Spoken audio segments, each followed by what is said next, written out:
And we were like, so like, how much do you want for it and all that? And she was like, I don't know. I was thinking 10 or 12,000. We were like, let's offer her 5,000. And if she takes it, we know we at least got that much money to be able to buy it. And she took it. And we were like, oh my gosh, this is unreal. He's like, Daryle, why are you selling security systems? I was like, well, what do you mean? Like, why am I selling security systems? He was like, you should be in real estate. And I just chuckled. I was like, it's the same story. Who do you think I am? Like, do you think I'm some millionaire selling security systems? Because back then I thought you had to be a millionaire to be in real estate.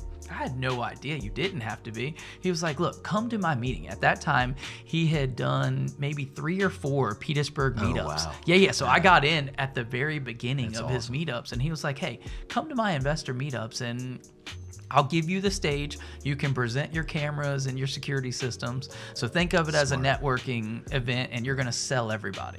I was like, perfect. So I went home that night. I was like, all right, let me write up something.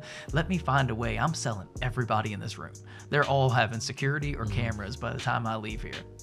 And no joke, I went in there and presented. And after I was done presenting, a lot of the other presenters would leave after they were done. They'd leave their business cards and then they would just dip out. So I was like, let me stick around, and that way I can shake some hands after and actually put face to name and all of that stuff. I did not realize that I came out with an associate's in real estate without even knowing it. And I was like, man, this is crazy. Like, people are really doing. And there was funniest thing, I met Dylan at that exact meetup, and I was like, how are you 22 or 24? Yeah, he was 22, 24 years old back then. I was like, how the heck are you buying real estate? And his story just intrigued me, like, holy cow, I can actually do this. Like, I don't have to be some rich kid that inherited a bunch of money or made a bunch of money to actually get into this. And next thing you know, I got my best friend, Steven, involved, and I was like, he was off selling solar systems at that time. I was like, Steven, hey, come check this out. So I got him to come with me to the next meeting, and I showed up voluntarily to that next meetup with no agenda, not trying to sell anything, nothing.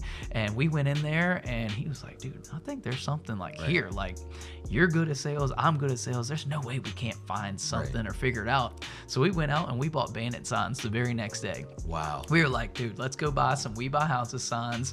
And we bought, I think he bought 10 and I bought 10.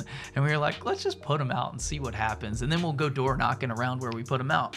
So we go door knocking, we put them out, we go door knocking, nothing. We're like, okay, cool. Well, just chalk it up. I mean, if we wasted $200, who really cares? And next thing you know, a week later, we start getting phone calls. And we're like, seriously? Like, what do we do? So then we went and ran our first appointment together. And I was like, dude, I don't have a clue. Like, I don't even own a house. I don't know how to tell how much this house is worth. So we just started talking to her. And we figured out that her parents passed away and that she couldn't afford the taxes on the house and she had to get rid of it.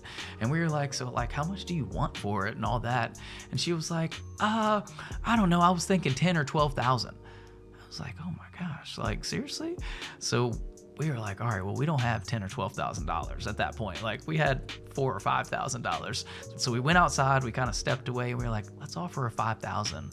And if she takes it, we know we at least got that much money to be able to buy it. And she took it. And we were like, oh my gosh, this is unreal. And we got our first house on High Street in Petersburg for $5,000. No way. Yes. And within a month and a half of like learning that real estate investing exists. Within 30 to 60 days of knowing that real estate even existed, we knew people bought houses. We just didn't know how.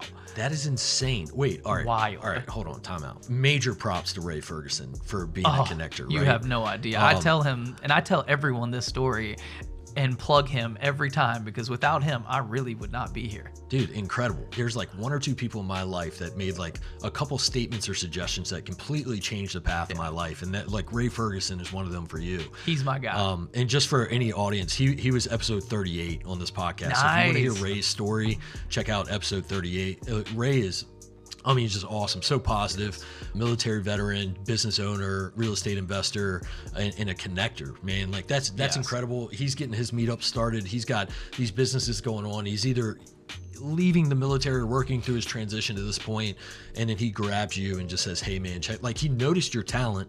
He noticed like you would be good at it. Yeah, like it was wild. But that's what's crazy, because like in sitting here, there's probably more that has happened in your life, but like just in sitting here, there's been 2 or 3 other people that have noticed your talent and said, "Hey, what are you doing, man? Come do this." Yes. And each time you keep leveling up.